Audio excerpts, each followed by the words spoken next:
This is Chris Kell with your Model Fit Phase 2 Workout A Foundation Circuit.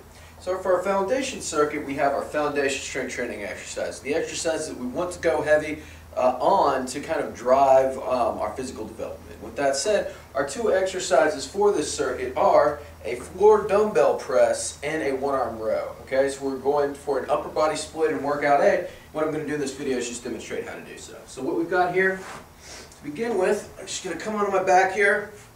I'm going to take my dumbbells, lie on my back, back's pressed down to the ground, elbows tucked in, shoulder blades are down, pressing up fast, lowering slowly.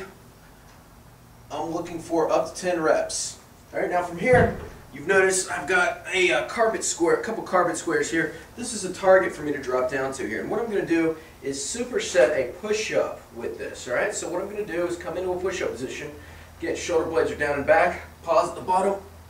Explode up. Lower slowly. Okay, I want to keep my shoulder blades down and back. Elbows tucked in.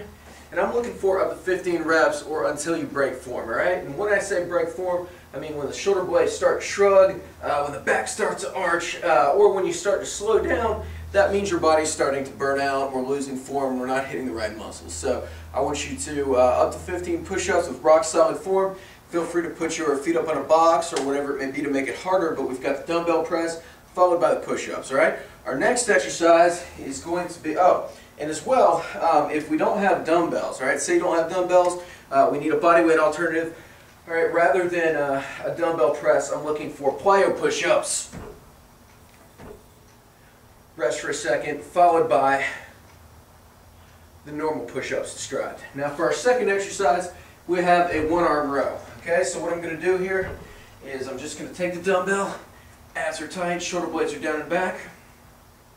I'm looking for 10 reps on each side. I'm just pulling up to my waist here. And if you don't have a dumbbell, if you're on the road, what you can do is put some weights or some heavy objects in a backpack or a suitcase and perform the same maneuver.